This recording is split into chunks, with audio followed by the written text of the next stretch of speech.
I'm joined today by Joe Birkenstock, who specializes in PAC law. So, Joe, Donald Trump's PAC spent roughly $50 million on legal expenses in 2023. So, first off, does it pose some legal issue for Trump to spend PAC money on his legal fees? Yeah, great question. I mean, the short answer is it can. And this is in that zone of things that, clients always hate to hear. The answer is it depends. But Yeah. the only accurate answer here is it depends. It's a combination of what the underlying issues are and also the specific nature of the source of the payment. Campaigns are treated differently than leadership PACs or party committees. So there's a whole kind of morass you have to deal with in terms of sorting out which legal expenses can be paid by which committees for what purposes. And in terms of the expenses, the legal expenses that were paid by Donald Trump's committees, I mean, he has the Save America PAC, I believe is his principal PAC. Does it pose any issues that he was basically soliciting funds for a political campaign that were then being used to pay his lawyers? Right. Yeah. This is an old issue, right? I mean, one thing to bear in mind here is that the campaign finance laws that are currently in place were written in the 70s, have been interpreted and changed and kind of modified over many decades. And this issue of personal use, even specifically in terms of legal fees, has been percolating for many of those decades. Um, the starting point is what exactly is the underlying issue that you need legal counsel to address? The law allows you to use campaign funds to cover legal expenses generated by your activities as a candidate or by your activities as an office holder. So when you look at all the various ways that Donald Trump is currently in legal trouble, you have to kind of sift out which ones are for which reasons. Think about the January 6th indictments, right, as one package. Think about the classified documents case as another. Both of those clearly concern his activities as a federal office holder, as president. So those are in a zone where even to the extent the committee that would be paying the fees is a principal campaign committee, those are actually permissible uses because the expenses themselves relate to his activities as an office holder. As a follow-up to that, if he committed the actions for which he now needs legal counsel while he was in office, sure, but in furtherance of crimes, then is it exempt? Because he wasn't doing this. The actions that he committed for January 6th or stealing classified documents weren't, part of his oath of office. And so No, could the sure. could the crime fraud exception exempt him from being able to use these fees under that clause? It's a great question, Brian, and I think it's in a zone of a lot of others where we've never had to confront this before.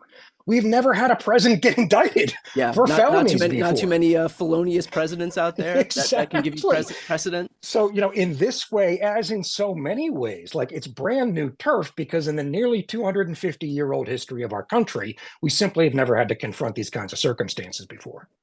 Now, does Donald Trump have any obligation to disclose where the funds will be allocated when soliciting donations from his supporters? That's another very good question. And the short answer is really no.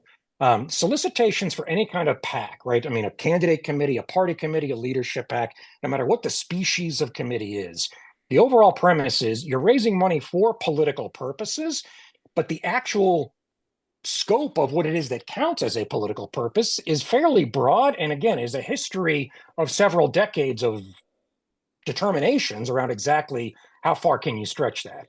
One of the counterpoints I think that's presented by the circumstances around Trump are his multiple civil cases for fraud in New York, for defamation against Jean Carroll. Those are not official activities. Those weren't even candidate activities.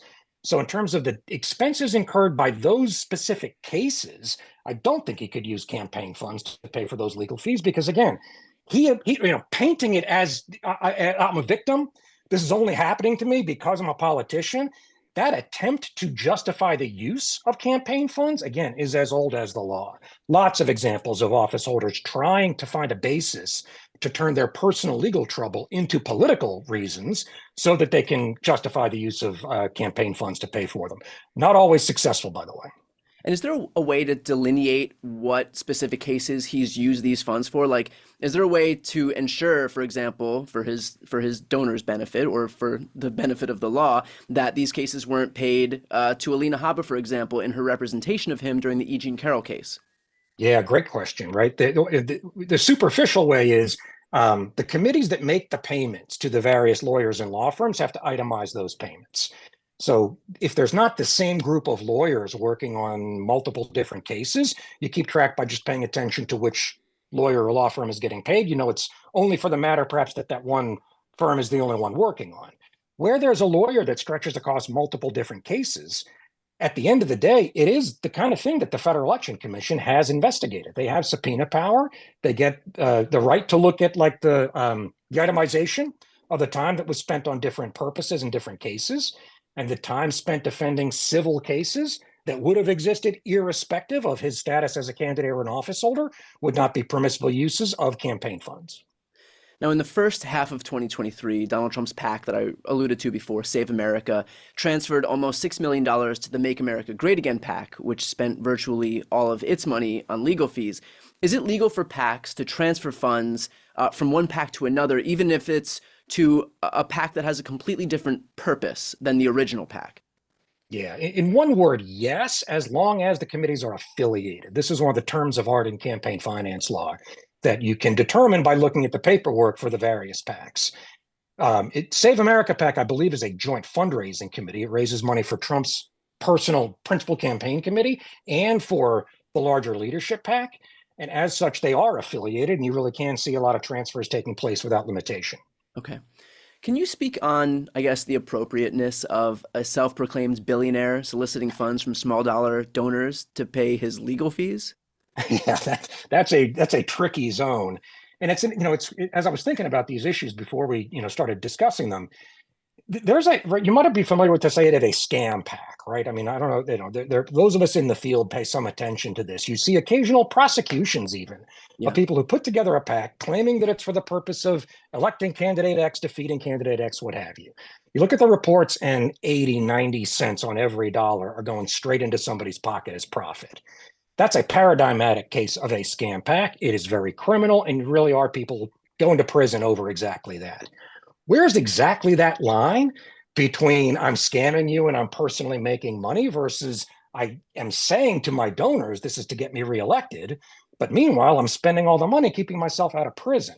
Yeah. Once again, we've never had a candidate or a former president who is in this much legal trouble, and there's no real clear distinction there. One thing I guess I would add to that, though, right, in terms of the big picture, part of what underlies all of these various rules is the idea that, again, the recipient committees are disclosing how they're spending this money.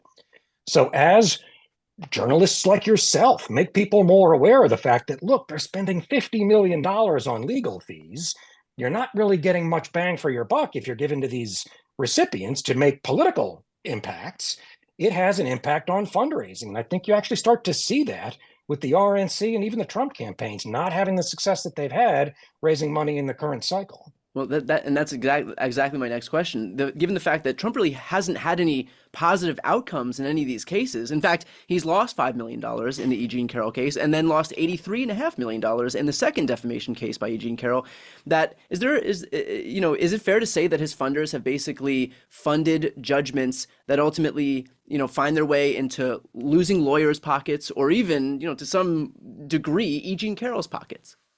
It's entirely possible, yes. I mean, that's it. It's the zone of permissible uses of campaign funds for the legal fees themselves. I would add is different than the question of using those dollars to fund like the damages, for example, that he owes E. Jean Carroll.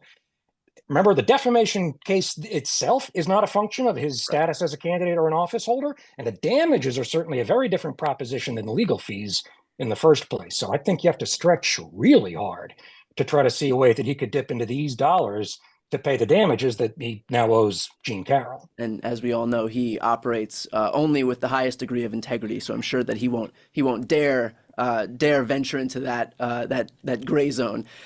Joe, let's finish off with this. In terms of PACs as they stand right now, in terms of just this whole world of soliciting funds for campaigns, where do you think the biggest reforms are needed at this moment?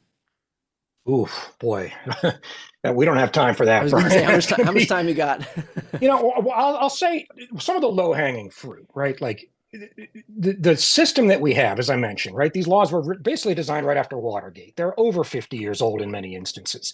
The structure of the way they work is really still premised on an era when even cheap photocopying didn't exist, much less fax machines, much less the internet. Yeah. So one idea that I think would make a lot of sense that I actually haven't seen much energy devoted to is the premise of just saying, look, that now that the internet exists, why are we waiting for months and months to end a reporting period and to fill out a report that is essentially still using the same sheets of paper driven approach that was being used in 1975, Yeah. right? There's a way to change the way we think about what disclosure could look like in an internet era that we have now, make it much more timely, make it more granular, make it much more useful to voters.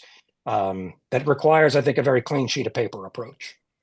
Well, Joe, thank you so much for your time. Something tells me that this won't be the last time we speak, as all this these prosecutions continue to play out. So with that said, I appreciate you taking the time. My pleasure, Brian. You bet.